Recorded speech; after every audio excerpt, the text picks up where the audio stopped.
justicia transicional no va a manejar elementos de impunidad. Lo que va a manejar sí es, por decir, unas penas diferentes, no una libertad total, sino restricciones a la libertad de las personas que sean juzgadas y condenadas. Por ejemplo, el trabajo en carreteras, en voluntariados sociales, y desde luego las personas que sean condenadas y que no hayan confesado sus delitos, o sea, que no tengan el beneficio, ese subrogado penal de 5 a 8 años, esas personas serán condenadas con pena privativa de la libertad, porque es que la pena, la sentencia que trae un componente de privación de la libertad también tiene un elemento de carácter moral. O sea, esas personas van a ser condenadas, van a ser juzgadas, así confiesen, no van a quedar, como decir, impolutas, cristalinas su pasado histórico, que van a responder ante la sociedad y ante sus hijos, sus generaciones, como causantes de este dolor tan grande el que ya somos expertos en Colombia en dolores colectivos. En conclusión, entonces, para esta pregunta diría yo que la justicia transicional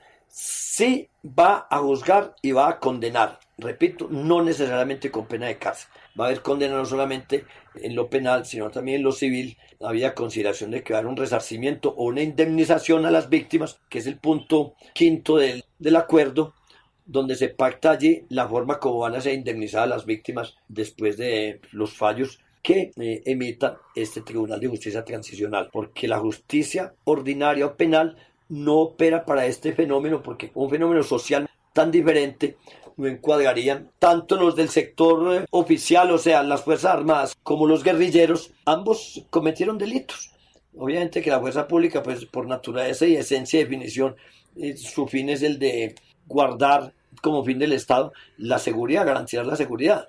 No como decía hace poco la representante de la Cámara, la señora Cabal, de que el ejército está hecho es para matar y que el ejército debe matar, no confundir lo que decía Max Weber en su obra clásica El científico y el político, que el Estado es un conjunto de habitantes que en un territorio determinado detenta o maneja el monopolio de la violencia legítima, maneja el monopolio de las armas, que es lo que se trata de recuperar desde luego con los acuerdos de La Habana, que el ejército colombiano recupere para sí y para la seguridad del pueblo colombiano la totalidad del manejo de las armas, es decir, un verdadero monopolio, pero no como decía pues la representante a que aludía ahora, de que el ejército en cualquier circunstancia está hecho para matar. Gracias, profesor. Quisiéramos que tuviéramos en cuenta algo que en el marco de todos estos debates que hemos tenido no ha salido a la luz. Es la conciencia de que ya nosotros en nuestra historia hemos tenido un proceso de paz exitoso, como fue el del M-19, cuyos miembros se sometieron finalmente a las reglas democráticas, en gran parte de una forma exitosa. Creo que vale la pena que usted nos ofrezca luces acerca de cuáles fueron esas grandes diferencias entre el proceso de paz con el M-19 y el que estamos tratando de consolidar ahora con las FARC. Yo quisiera, antes de responderle, hacer una especie como de teología o de historia sobre el conflicto nuestro.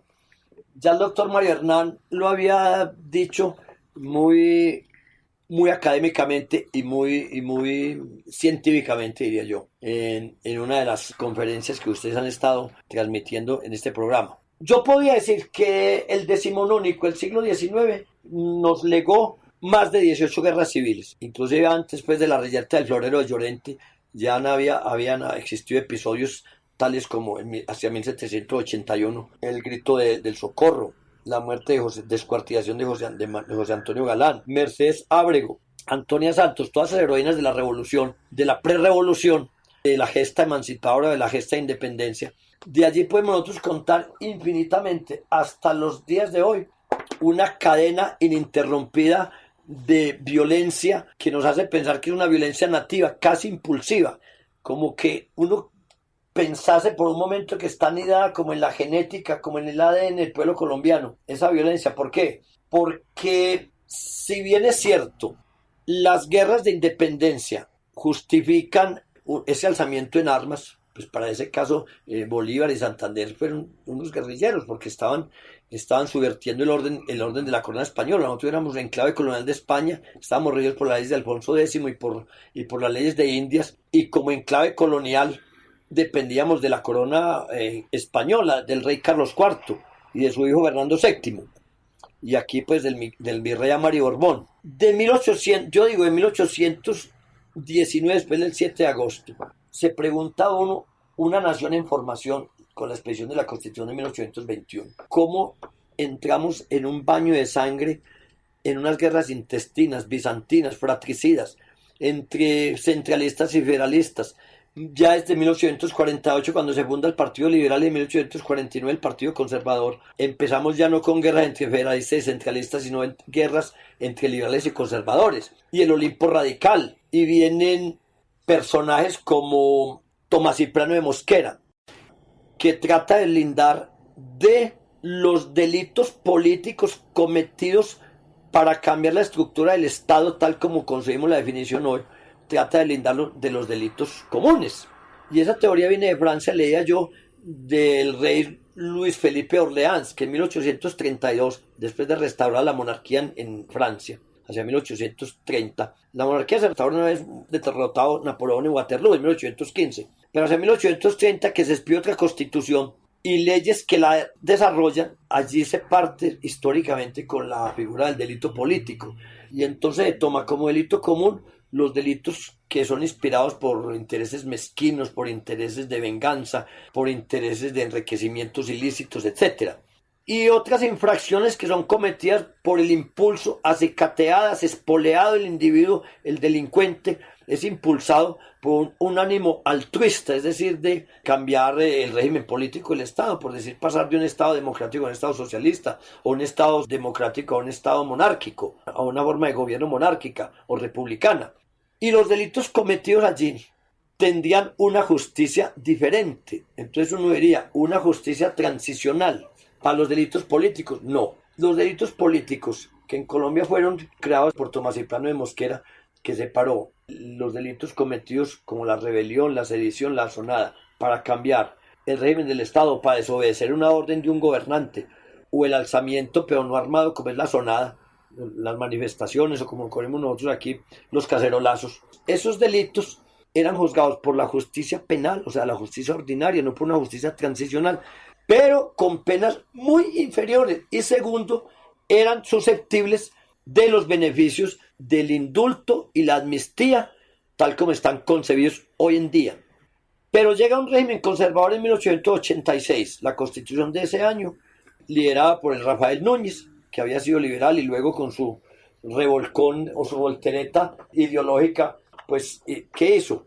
Alguien decía que habrá peor que un converso. Si no, miramos la historia de Saulo, luego San Pablo, como después de perseguir implacablemente a los cristianos, luego se volvió un perseguidor totalmente de las causas romanas y de la teología del politeísmo de los dioses griegos y romanos. Entonces, en 1886, el delito político va desapareciendo, y si bien es cierto que aparentemente desaparece, se le coloca como asalto en cuadrilla de malhechores, para diferenciar que varias personas que van a conspirar contra el régimen de Núñez no se les va a llamar delincuentes políticos o rebeldes, sino cuadrilla de malhechores, y era sentenciada con pena de muerte.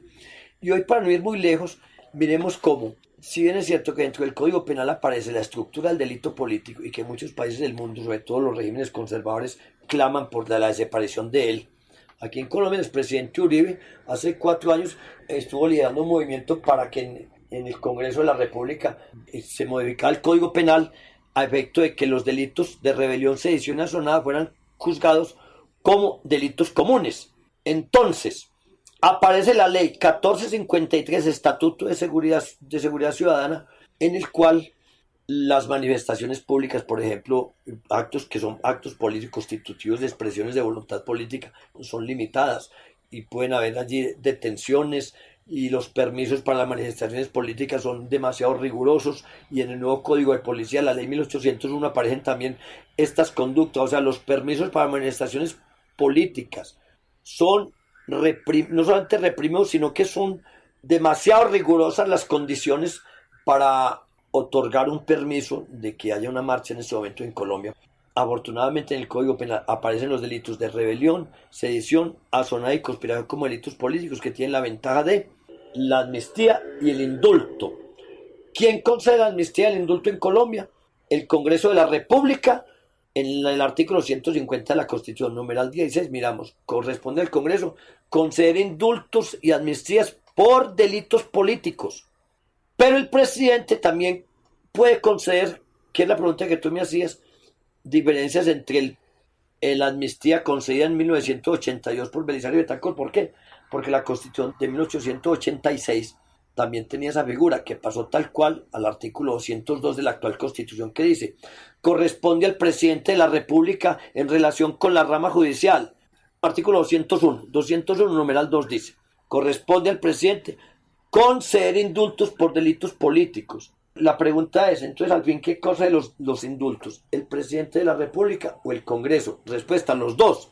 La diferencia es que los indultos que concede el Congreso son masivos. Por decir, concedemos indulto o amnistía a todos los miembros de las FARC o a todos los miembros del M-19, como pasó con Belisario Betancur. En cambio, el presidente concede indultos, como en Estados Unidos, a título personal.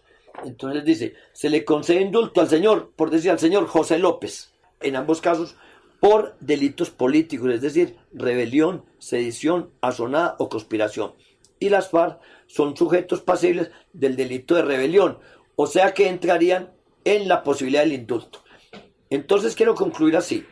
En 1982 fue indultado por el presidente Betancur, o sea, por el artículo 201 hoy, los miembros del M-19 con nombres propios: Carlos Toledo Plata, Rosenberg Pavón, Gustavo Petro, Antonio Navarro Bol, Vera Grave, etc.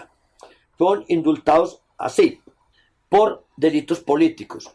Uno me pregunta, ¿la amnistía y el indulto concedido en 1982, si bien es cierto que logró la libertad de estos componentes del M-19, el país logró paz dentro de ese grupo armado? Necesariamente tenemos que confesar que sí. Desde el punto de vista de entrega total de las armas, de cumplir el pacto, fue así.